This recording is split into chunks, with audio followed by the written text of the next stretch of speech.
the Telegraph, then you're going to be in a mindset that will just say, no, what he's saying is nonsense, and I don't believe it.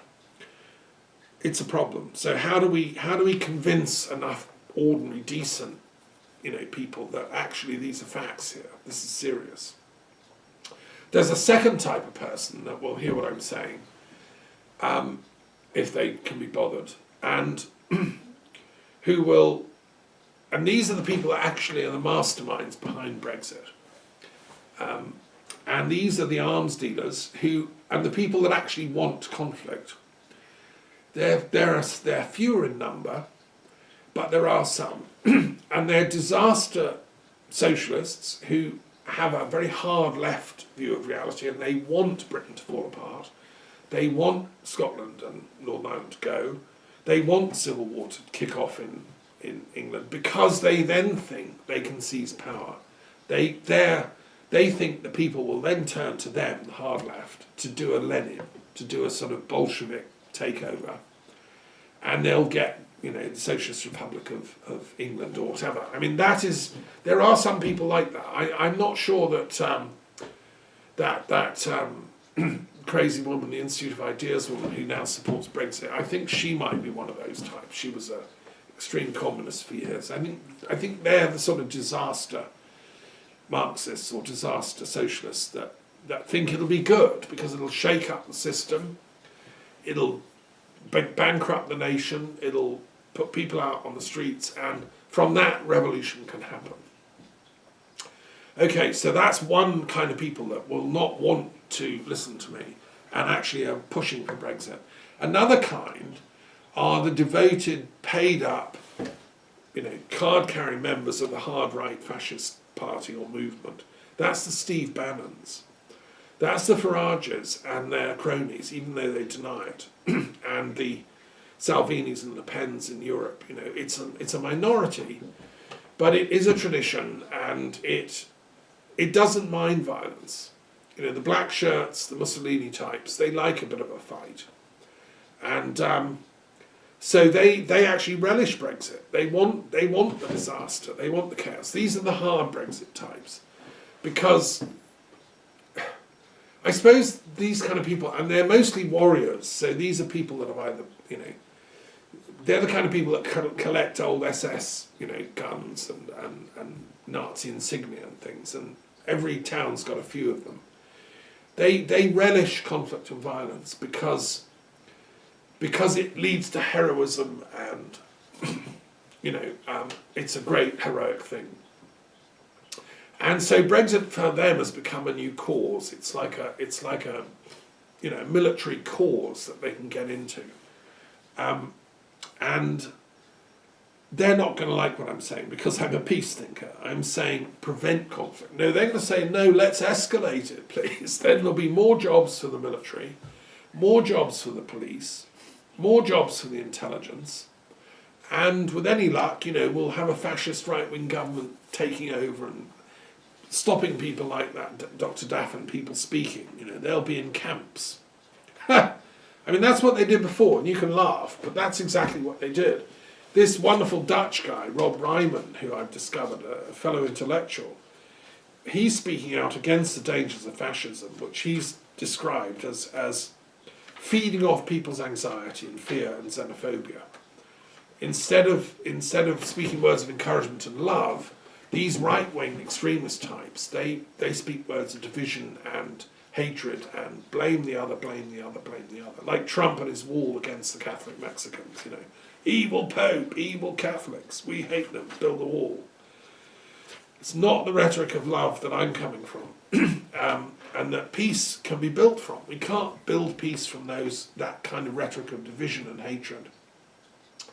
But some people believe in it, and they will do all they can to make sure this Brexit happens. And I, meanwhile, will just go on teaching.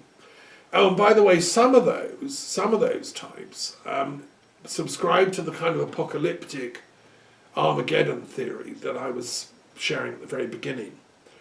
They take that love of violence and conflict up to the highest possible level, and they think it's time to have a confrontation between good and evil, and the planet is going to be destroyed, apart from, some miraculously saved saints who will probably be beamed off by UFOs. But Mother Nature's going down, and all the greenies that are campaigning to save the world, hopeless, you know. That's what Avatar was about. It's about the greenies, the people working with the indigenous populations against the big corporations. Well, the big corporation guys are gonna try and continue to push for Brexit. They're the guys in the gunships, and we're the little people with the little bows and arrows on our flying birds. So some of those extreme Brexit types belong to that apocalyptic kind of let's have Armageddon and to hell with it. You know, we'll take the world down rather than allow an intelligent discussion about the apocalypse to happen. And Brexit, I think, is part of that apocalyptic vision they have, because they know it's going to be a disaster, and they want that.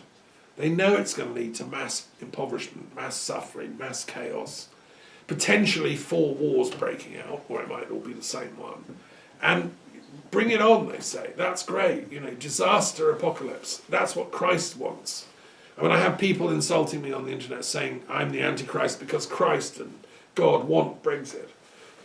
My response is, well, it's not my understanding of what Christ would want. It's not anything I've read in the Gospels, and I've done commentaries on all 4 Gospels and the 2 Gnostic ones.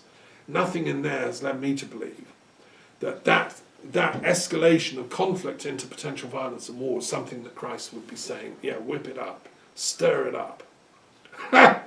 Not the kind of guy that I know and love.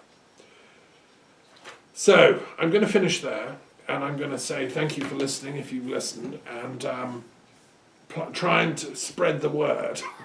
Brexit can only be stopped through education.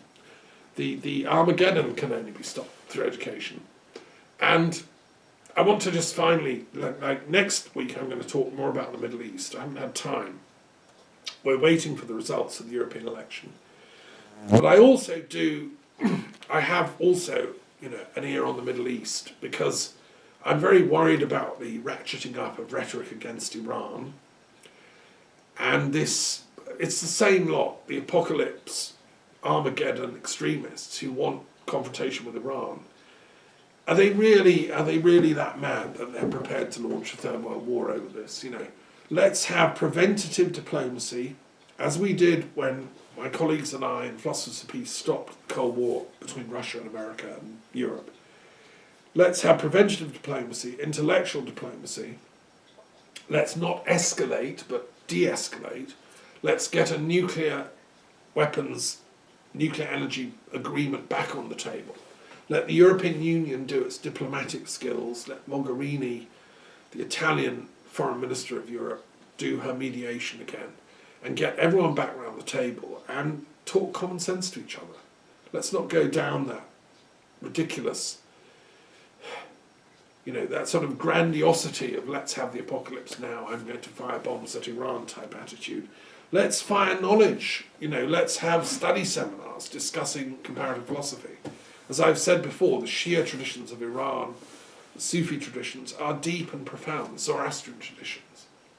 Zoroaster, who started this whole Armageddon stuff, he was an ethical teacher who wanted us to choose goodness and wisdom and righteousness and good mind and good actions and good thoughts and good deeds. And we still can, it's not too late, The ethical teachers of mankind, that's why I'm working with the World Intellectual Forum. We've got a group of philosophers and scholars around the planet, trying to get discourse and dialogue instead of fear and conflict. So to me, the Brexit thing is just one example of a whole range of other conflicts and issues that also need to be de-escalated. Venezuela, Iran, Israel, Palestine. We need to get a new awareness that it is possible to combine reason, scientific approach to conflict resolution, and spirituality. We can combine this, scientifically. That was what my PhD was on. And if you, please read it, study my works, and you'll see that it's not either or. The logic we need is both and. wisdom and science, spirituality and reason. And that if we work together, we can dissolve this situation. We can wake up out of this Brexit nightmare. We can reaffirm our love for Europe as a whole and our country as a whole.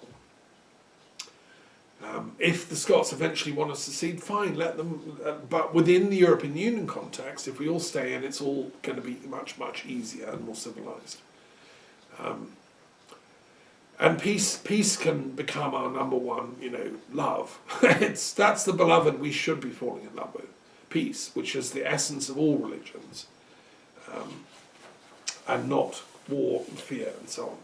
And finally, in order to, if we can do that, then we can get Rosmerta, the goddess of plenty, back, the Celtic Druid goddess of plenty, married to Mercury.